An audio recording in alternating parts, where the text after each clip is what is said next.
Hey everyone, welcome back to the Michael Lofton Show on Reason and Theology. We're talking about Bishop Joseph Strickland, the retired bishop, and why he's starting to lose hope and confidence in Pope Leo XIV. Stick around to find out why.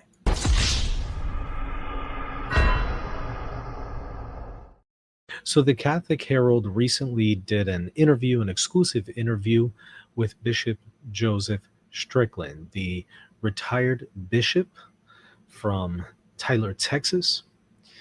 And Bishop Strickland is known in many traditionalist circles as being a very conservative and traditional bishop.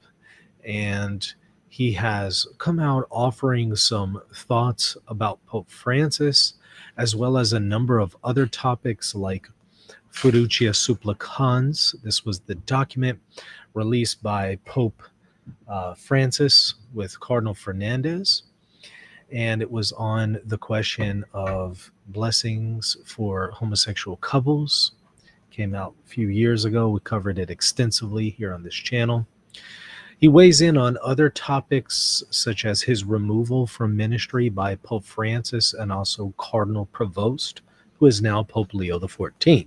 Many people don't realize the current Pope was the cardinal in charge of the removal of Bishop Strickland from his diocese. And so he offers some thoughts on that as well, and addresses questions like the Society of St. Pius X and Marcel Lefebvre. And there's a lot going on in the interview, and it would take hundreds of videos, each hours long, to really fully engage some of the claims and some of the topics that are being raised here by Bishop Strickland. Fortunately, I've done that already on this channel with hundreds of videos on pretty much every topic that he mentions: Fiducia Supplicans, his situation with the church, the Latin Mass, the Society of St. Pius X, Marcel Lefebvre, its founder, you name it. I've done numerous shows on them. So, of course, I'm not going to be able to reproduce all of that here. I could just simply point you to those shows for a deeper dive, but we'll take a look at what he's saying here, just kind of an overall of the article. I'll put a link to it in the show notes so you can go and read the full thing if you would like to. But I'll offer a few comments here and there. And yeah, we'll go through it together. And he's talking about a number of things, including also the Latin Mass and Traditionis Custodes, the restrictions on the Latin Mass by Pope Francis that are currently still taking place in this pontificate. And he offers some thoughts on that as well that I thought were interesting. But the big takeaway that I'm noticing here is he appears to be losing confidence and hope in Pope Leo XIV, and sees Pope Leo XIV as pretty much in line with Pope Francis. And he was, of course, very critical of Pope Francis. And so for that reason, he's not very encouraged by the direction that Pope Leo XIV seems to be taking. And so that's what we're going to look at. I want to remind you, however, before we dive in, hit that subscribe button, hit the like button. I really would appreciate your support for the channel. Let me go ahead and share my screen, and let's take a look at some bits of the article here. And I'll offer some thoughts on it as I go. But like I said, nothing exhaustive, just because we would be here for 100 hours or so trying to fully appreciate the topics that are being discussed. But in this article, it's called Exclusive Bishop Strickland on Pope Leo XIV, the Latin Mass, Archbishop Lefebvre, on August 11th of this year. This was posted by the Catholic Herald.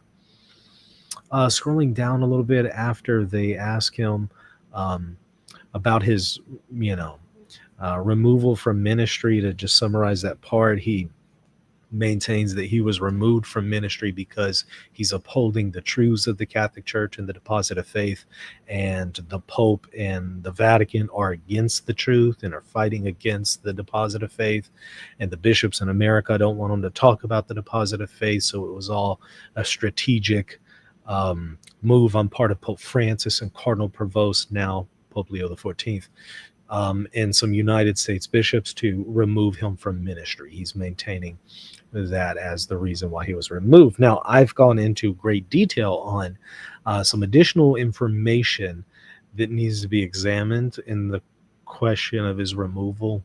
So maybe just check out any of the videos I've done on Bishop Strickland. Okay, so they ask, following the election of Pope Leo XIV in May 2025, you express hope that he would faithfully uphold the deposit of faith. What's the deposit of faith, just for reference for somebody who might be new? So the deposit of faith is the faith, the teachings that are handed on from God, and they're faithfully transmitted by the apostles, and thus you can find them in scripture and sacred tradition. That's the idea here, so divine revelation, divine teachings on faith and morals being transmitted through Jesus and the apostles, and then communicated and passed on at that point through the Bible and sacred tradition. But then also the magisterium, the teaching authority of the church, the bishops, and especially the Pope, are the authoritative interpreters of that deposit of faith. But that's effectively what it is. And, he was hoping that Pope Leo XIV would faithfully uphold the deposit of faith. They ask, what are your expectations for his papacy? And how do you believe he might address the tensions you've experienced under Pope Francis? So he says, when Pope Leo XIV was elected, I expressed the hope that he would faithfully uphold the deposit of faith. That hope was genuine, but it has already been tested and sadly diminished. So here he's very, very explicit that his hopes in Pope Leo XIV and this pontificate are diminishing. In the first months, the evidence is clear. He has retained Cardinal Victor Manuel Fernández at the Dicastery for the Doctrine of the Faith. Of course, Fernández is the author of the document Fiducia Supplicans, of which he was very critical of. So he was retained as the head of the DDF. A man whose records include undermining moral doctrine and approving documents that confuse the faithful on issues such as same-sex blessings. Now, I did over 70 videos on the question of Fiducia Supplicans, including a reading of the document and a line-by-line commentary on the entire thing. So we're not going to reproduce that here. But there's a lot of different perspectives on that document. This is Strickland's perspective, that it undermines the church's faith and morals on the question of homosexuality. And since Fernández was the principal author, he sees Fernández very negatively. But of course, Pope Francis approved the document as magisterial, so he was also very critical of Pope Francis for it as well. He has appointed bishops who openly support the ordination of women, contrary to the church's constant teaching. And in fact, I've actually covered a few of those cases where Pope Leo XIV has appointed them. Something that's not mentioned here by Bishop Strickland, I've also appointed some of the cases where some of these bishops are not only in favor of that, but also in favor of gay marriage and other things like that. He has also maintained restrictions on the traditional Latin Mass, depriving the faithful of a liturgy that formed countless saints. And so,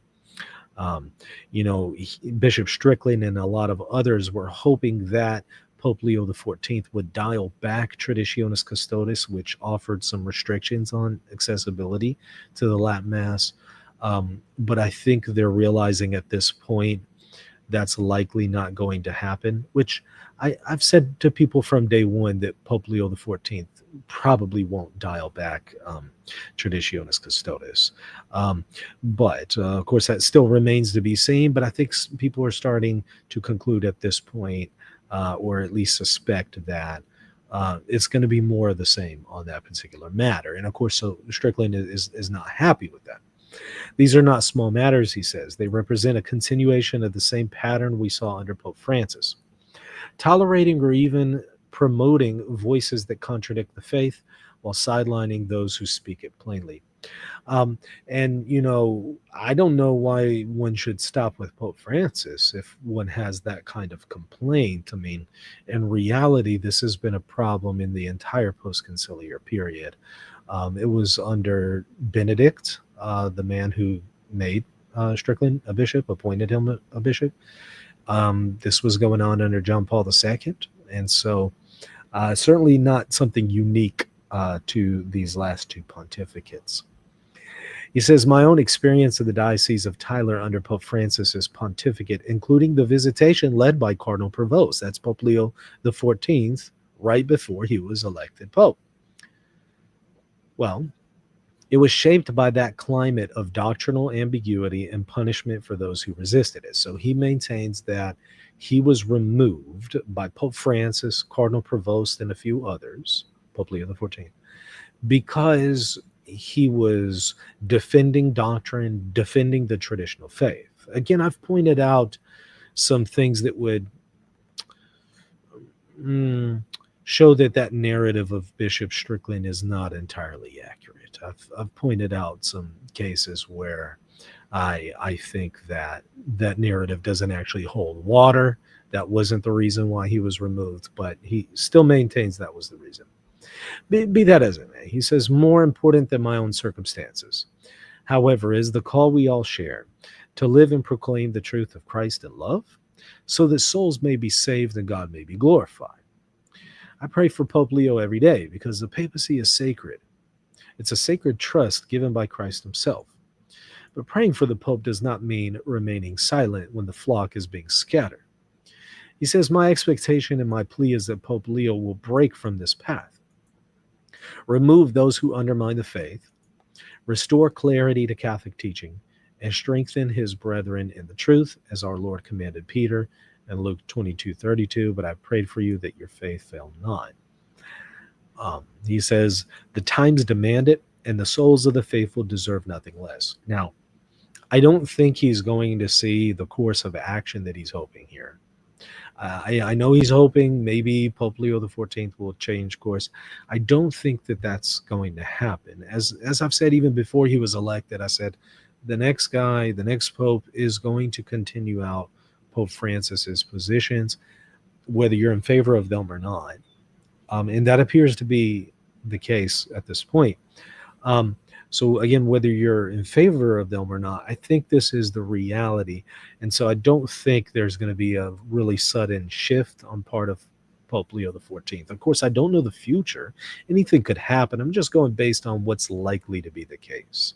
And so given that that's likely to be the case, I do wonder, what will eventually be the reaction whenever Bishop Strickland and others do come to a solid conclusion that this pontificate is not going to go the way they want. I wonder, okay, well, what's next? Because I think under Pope Francis, they were just kind of holding out for the next guy, hoping that things would change under the next guy. But when they find out the next guy isn't going to change things, are they going to just say, fine, let's just hope that the next guy is going to change it? Or are they going to say, you know what, we need to make a radical shift here and a radical change in some kind of way? And I have some suspicions on what that radical change would be, but I do wonder ultimately what the decision would be here on their part. Cardinal DiNardo stated that the apostolic visit in June 2023 examined all aspects of the governance and leadership of your diocese, speaking to Bishop Strickland, concluding your continuation was not feasible. Were you provided with specific details about governance issues, and how do you respond to claims that administration concerns such as staff turnover, financial management contributed to your removal? He says, no, I was not given such details. Now, I have pointed out, with all due respect to Bishop Strickland has told us two different and contradictory things here. He has told us on the one hand, he has not been given these details. On the other hand, we have him on video explicitly saying he has been given the details, and he even told us what they were. So that leads us to, ask some questions. What's going on here? On the one hand, he says he wasn't given the details. On the other hand, he told us what the details were. I think that what he was trying to say initially when he said he wasn't given the details is that he wasn't given like an official on a piece of paper letter list of details. However, he did tell us that he had a conversation with the nuncio where he was given the details verbally, and then he told us what those details were. So I do think that it's at this point disingenuous, or at the very least misleading, to continue to say he wasn't given such details. Of course he was. According to Strickland himself, he was. What he should probably say is, I wasn't given them in writing in some kind of official way, but I was given them verbally before I was removed, according to Strickland himself. We got him on video saying that, and I went through that video extensively. But okay, and they were of, in many cases, a doctrinal nature. Also a disruption in the episcopate, undermining his brother bishops was one of the accusations, not fostering good relations with them, subverting them in some ways. These were some of the accusations that he was told, as well as some doctrinal issues, among other issues. Here, they're framing it in terms of administrative issues, and that, even according to Strickland, was not really what was highlighted when he was given the details. So to me, I feel like Bishop Strickland at this point should maybe drop this talking point of he wasn't given such details, and maybe be a little bit more upfront with people when they ask this question and say, I wasn't given it on paper, but I was told these things verbally, and then tell the people verbally what those things are. Be that as it may. But he says, look, all of this is history. I was not removed because of any mismanagement of the diocese. I was removed because I spoke the truth when it was not a popular thing to do. Now, that's his interpretation of why he was removed. Of course, from the Vatican's perspective and the Pope's perspective, it wasn't because he was speaking the truth. From their perspective, it was because he was undermining doctrine and undermining his brother bishops and being disruptive. From their perspective. Right now, from Bishop Strickland's perspective, he doesn't believe that. He believes that he was acting in good faith, sincerely, in accordance with the teachings of the church, and all good, proper etiquette with his brother bishop. So his perspective is very different on the matter. That, I believe, is the clear reality of the matter, he says. There was no hidden problem and nothing complicated about it. The diocese was in good financial shape. Yes, we had some personal issues in the past, but every diocese does. This would have been a good time for him to tell people what verbally he was told as to why he was removed. I think to be fully transparent to the Catholic Herald, who may not have seen his Raymond Arroyo videos where he explained in detail what those reasons he was told verbally were. The reality is that Cardinal DiNardo and the nuncios spoke to me more than once and said, stop emphasizing the deposit of faith so much and stop speaking in opposition to what was coming out of the Vatican. Now, that's his interpretation of it. Stop emphasizing the deposit of faith. It's unlikely they said that. It's much more likely that they told him, stop emphasizing what you think is the deposit of faith as opposed to what actually is the deposit of faith. And the crux of the matter was more, stop speaking in opposition to what's coming out of the magisterium, which I think is a reasonable request on part of a bishop. Bishops are required, and they have made professions of faith in a very explicit affirmation of even the non-definitive teachings of the magisterium, and they are to uphold them publicly. And so when you have a bishop who's publicly undermining that, they're not only undermining the doctrines of the church, they're also at that point going against and violating their own profession of faith, which they vowed or professed when they became a bishop. He says, as I've said, I could not do that. Ultimately, I'm not important. What is important is the truth of the gospel. That's what I want to talk about. And I believe Bishop Strickland really believes that. Like, I think Bishop Strickland believes that he's acting in accord with Catholic doctrine, that he's doing things in the appropriate way, and that he's standing up for the truth of Jesus. I think that he believes that. But that's, of course, not the conclusion of the Pope. The Pope concluded differently. Okay. They talk a little bit more about the resignation or request for him to resign.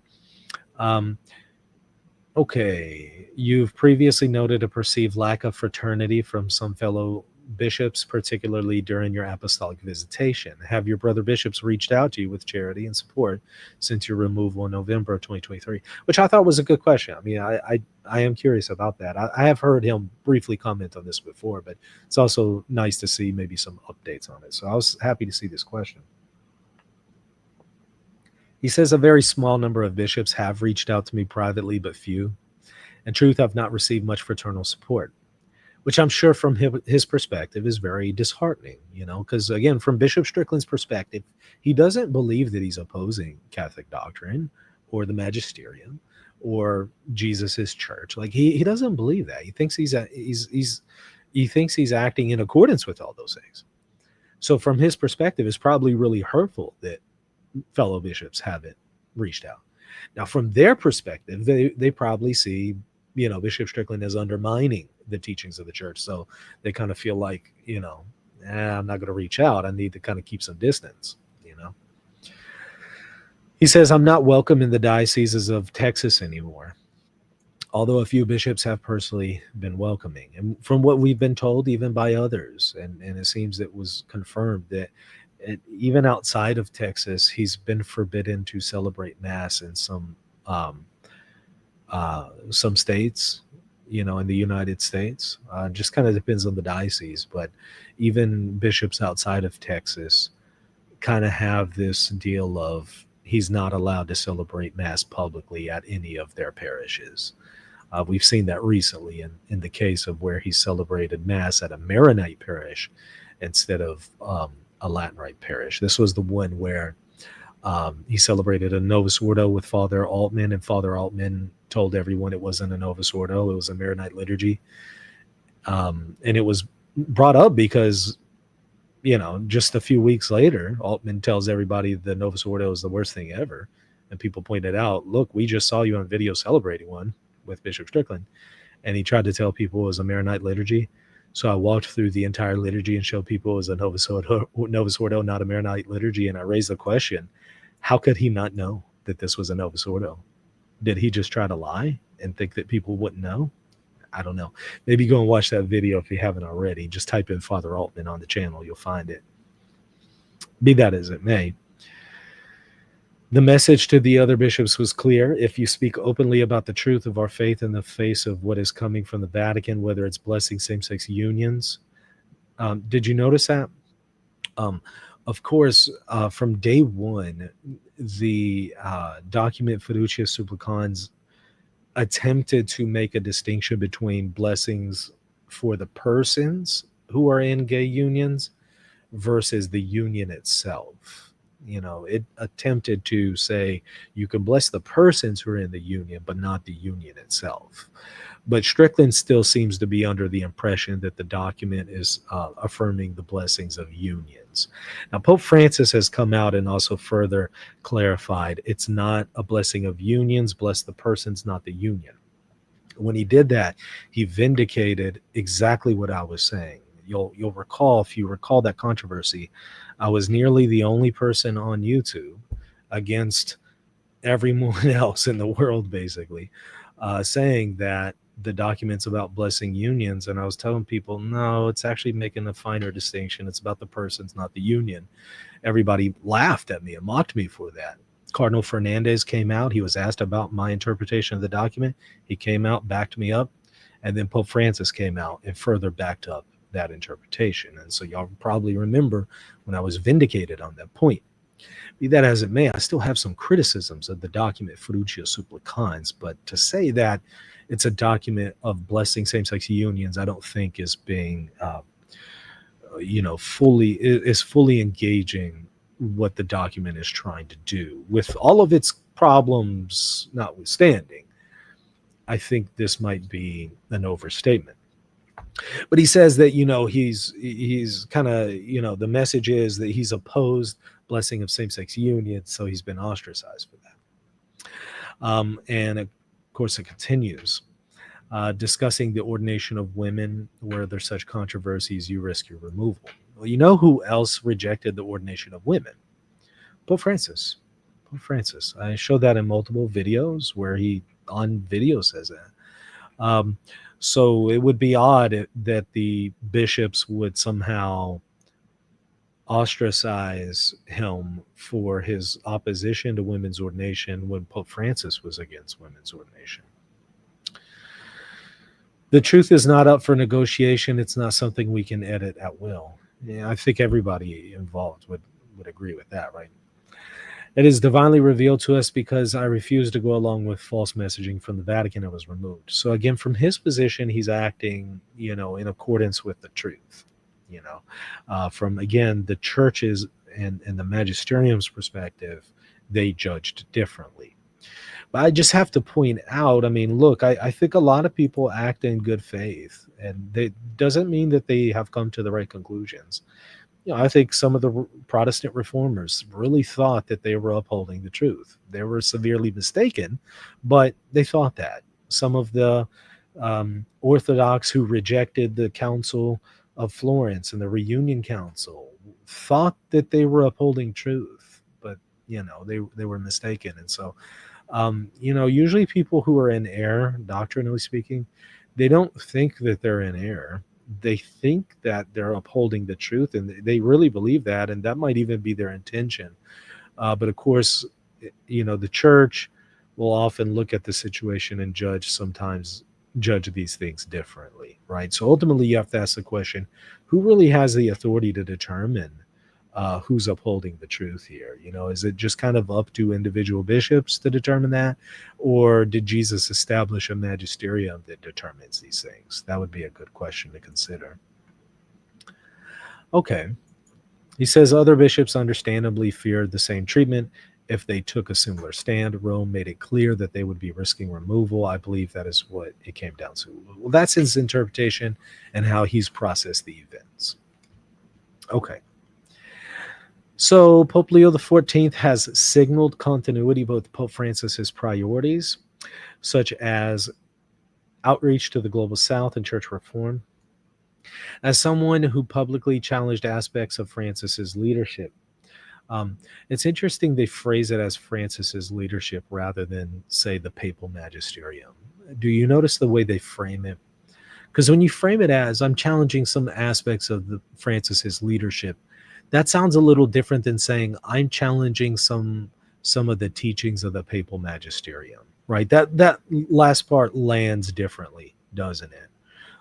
Which, of course, the latter is the true depiction of what was going on here. But I noticed that the questioner isn't actually describing the situation that way.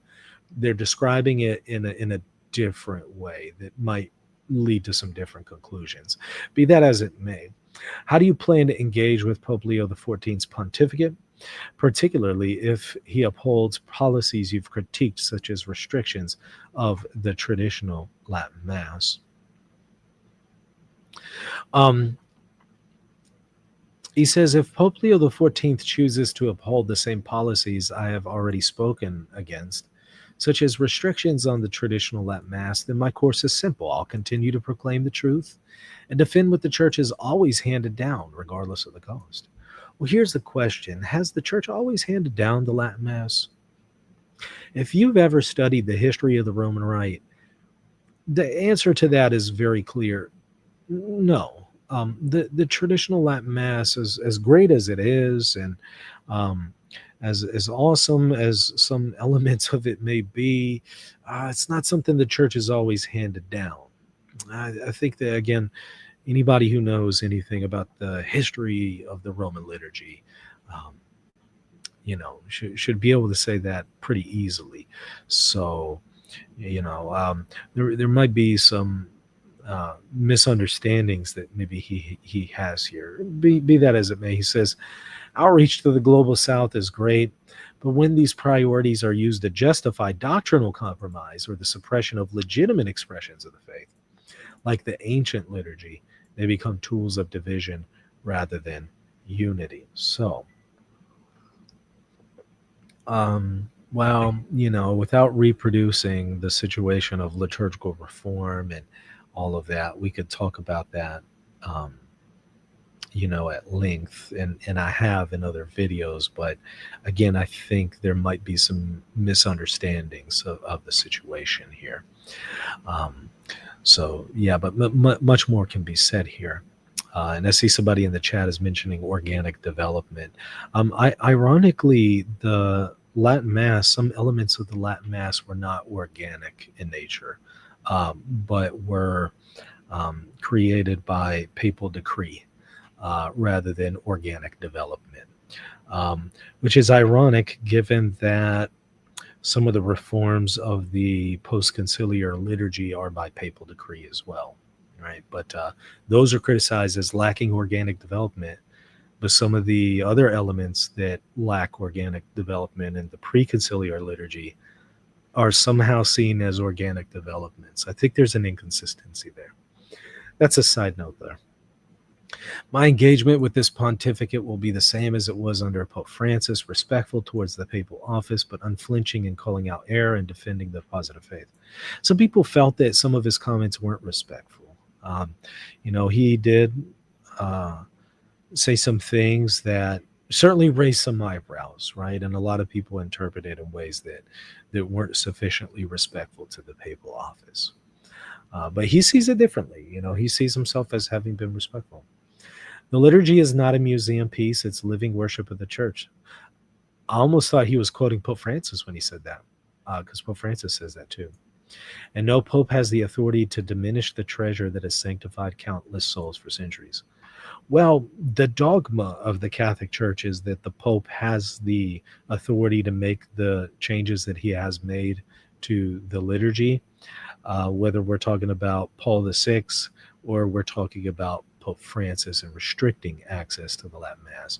For better or worse, like it or not, good or bad decision, the Council of Trent and also the First Vatican Council dogmatically define the Pope's authority as including authority over liturgical disciplines and even rites of the church, and modifying or discontinuing them. So the dogma of the church says otherwise, and if you were to deny that, you would be a heretic. So what the Pope, what he's implying here about the papacy, some people might be concerned that it sounds awfully close to a heretical statement. So how Bishop Strickland's comment here lines up with various dogmas of the church remains to be seen. He says, I pray for Pope Leo XIV daily, but prayer must be accompanied by action. Paul told the Galatians when I saw them that they walked not uprightly unto the truth of the gospel. I said to Cephas before them all, and it just stops there. For some reason, they didn't finish the quote. They offered an incomplete sentence. I don't know why. If necessary, I will speak with that same clarity today. My mission is to guard the faith, strengthen the faithful, and ensure Christ governs his church. Ironically, the magisterium says that is the role of the papacy, not an individual bishop. The individual bishop does not have any guarantees that he will faithfully guard the faith. The only individual bishop who has been given a guarantee to faithfully guard the faith is the Bishop of Rome. And those are guarantees given by the ecumenical councils, including most recently Vatican I and Vatican II. So oddly enough, it seems that Bishop Strickland is under the impression that he has the ability to do that which he's actually criticizing, which is the papal magisterium. So I think there might be some confusion there in his understanding of the doctrine and the magisterium and his relation to the magisterium. Okay, so let's see here, scrolling down. It talks a little bit about the Latin Mass. He calls it the Mass of the Ages. Countless saints have been reached and sanctified through it, the same sanctity we're all called to. To suggest it was somehow harmful to the faith or divisive, I completely disagree. Well, I don't know who was suggesting that the Mass in and of itself was harmful to the faith. I know Pope Francis never said that. Traditionis Custodes never said that. I don't know anybody who said that. I do know people who have said that this good liturgy was being used as a weapon by divisive people. I know that. In the same way, you could say the Bible is good and holy, but Protestants have weaponized it. You know, they've abused it and misinterpreted it. You could say, well, some people have taken this really good and holy liturgy and abused it and misinterpreted it and weaponized it in the way that the Protestants have with the Bible.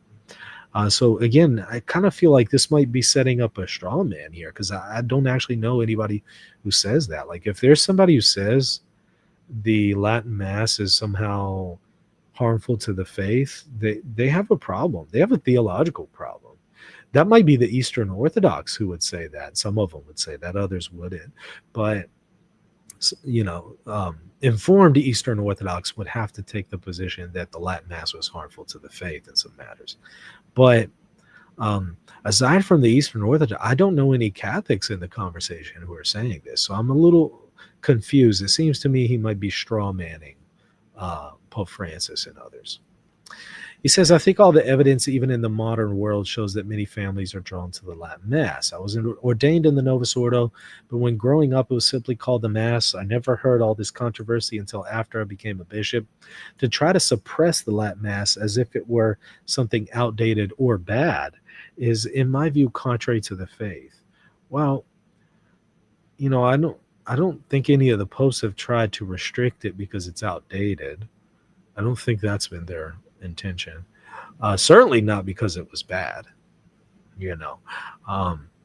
But he says the response of the faithful has made that clear. What I've always tried to emphasize is the presence of the Christ and the Mass. On that basis alone, you didn't have people in the 1900s, when the Latin Mass was what celebrated in the church, doubting the real presence in such large numbers. Yeah, I don't know about that one, but I know that's a common talking point of the SSPX and others, and Sedevacantis, and yeah, I don't know about that one, but let's just go ahead and take them at face value. So he's basically saying that the Novus Ordo undermines belief in the real presence. He says the Mass is about bread and wine becoming the body, blood, soul, and divinity of Christ. Back then, you didn't have Catholics claiming to be Catholic, yet saying it was only a symbol. That sort of thinking developed in my lifetime. So actually, you do have Catholics saying that before Bishop Strickland. Be that as it may. He says that the Mass remains valid and bread and wine truly do become the body, blood of Christ, but there are countless of examples of loss of reverence that have followed the changes. I believe we need to reemphasize Christ and his coming to us and his real presence. He says the Mass of the ages is what sustains us. There's a lot of controversy about Vatican II. It was a council of the church, absolutely. But in the aftermath of the council, not in the documents themselves, ambiguities were used in the ways the council fathers never intended. So he believes that it's not a problem with Vatican II, it's a problem with the implementation and interpretation of Vatican II. If you read Sacrosanctum Concilium, the Constitution on the Sacred Liturgy, it looks nothing like what we have as the Novus Ordo. I read commentaries and spoken to bishops who were there. They would not have recognized the Novus Ordo as something the council called for. The document said to preserve the Latin language, to use the vernacular to some extent, but to keep Latin and Gregorian chant.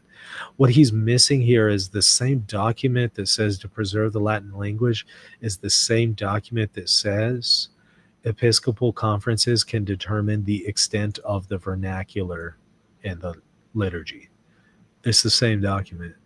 And of course, those Episcopal conferences all decided right after Vatican II to use entirely the vernacular.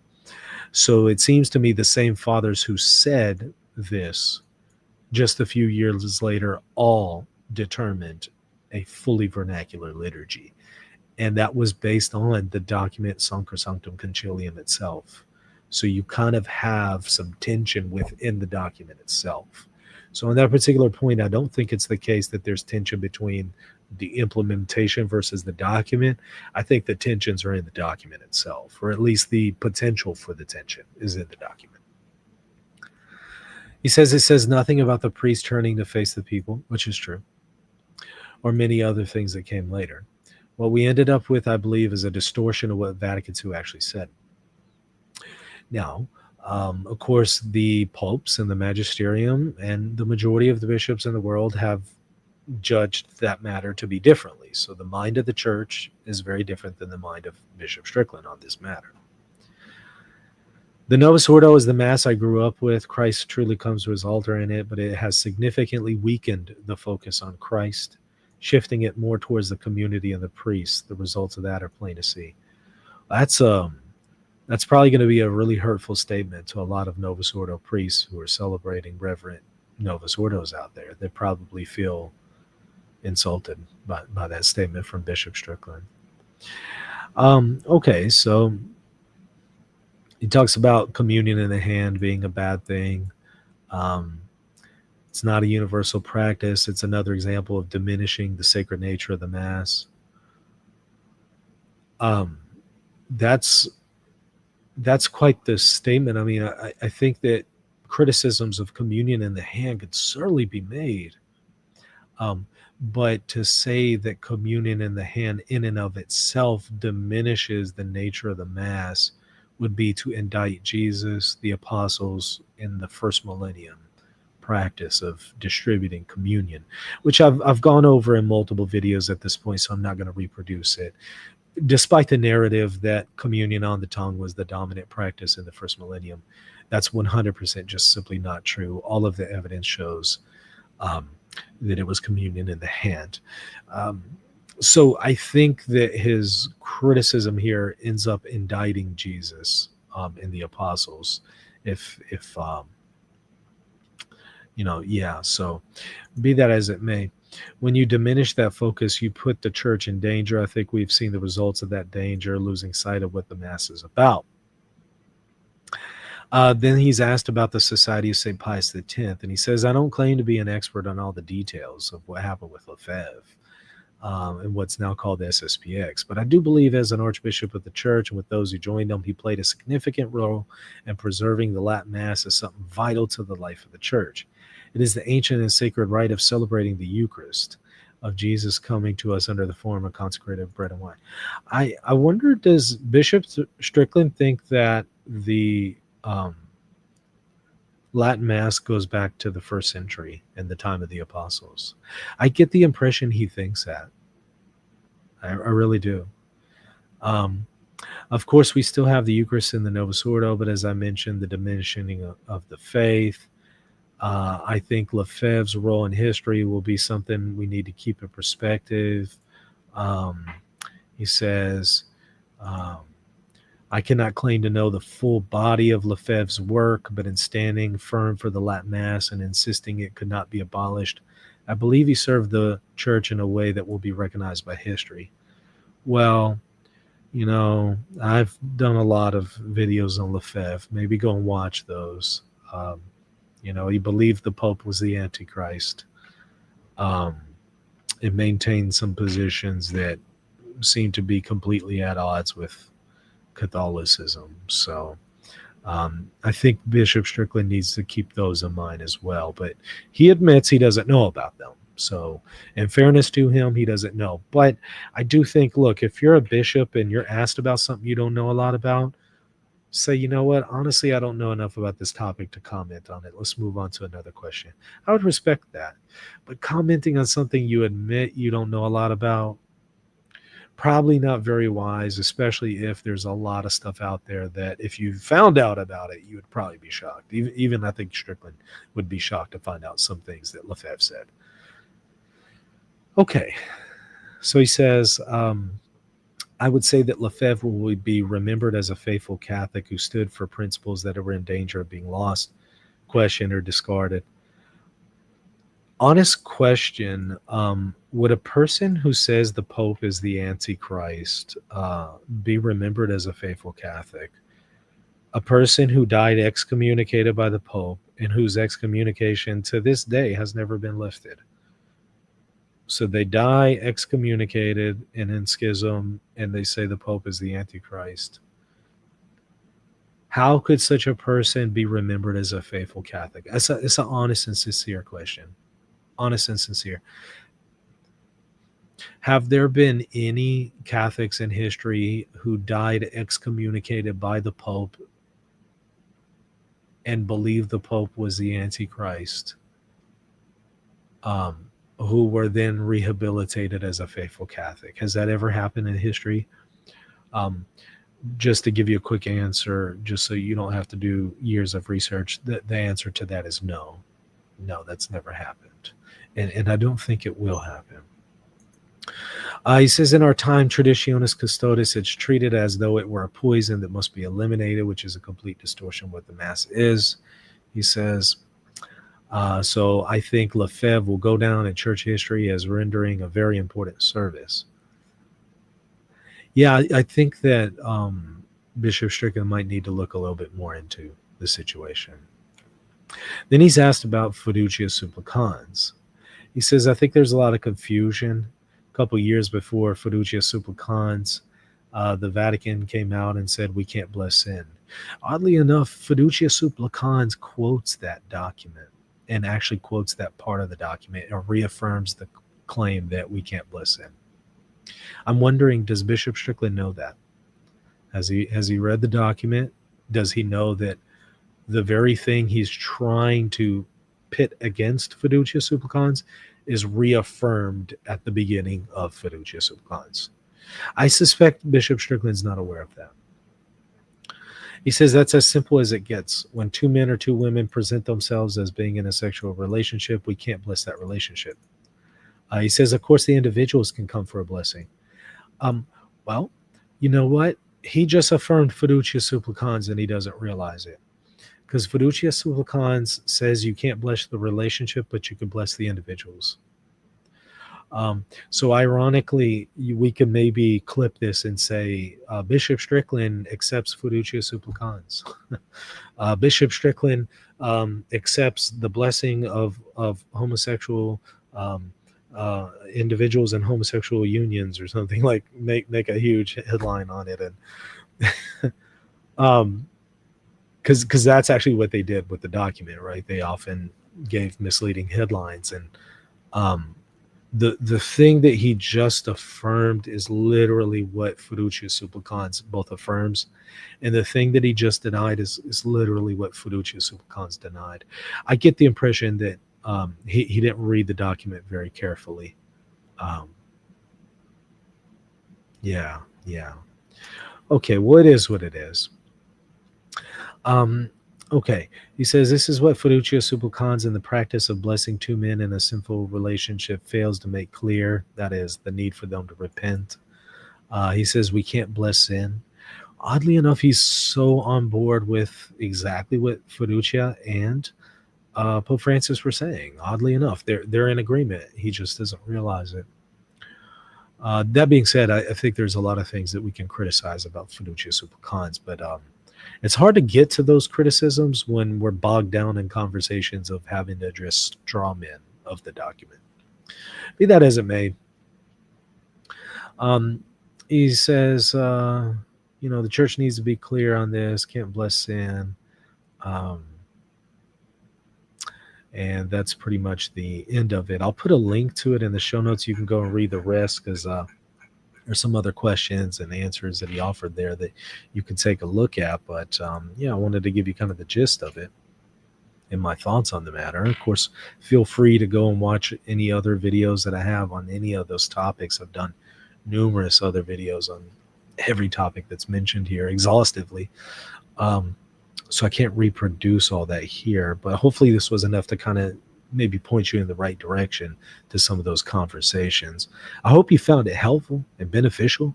If you did, please hit the like button and subscribe button and let me know. Because, look, I know some people are not going to appreciate this video, even though I'm respectful, even though I'm trying to be fair and balanced. Some people are not going to like it just because, there's some people who are just, they follow personalities more than the truth. Personalities rather than perspectives.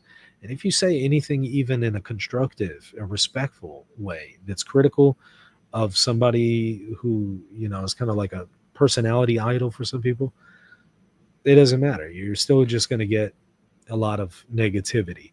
So, hey, if you appreciate what I've said here and done here, please let me know by hitting that subscribe button.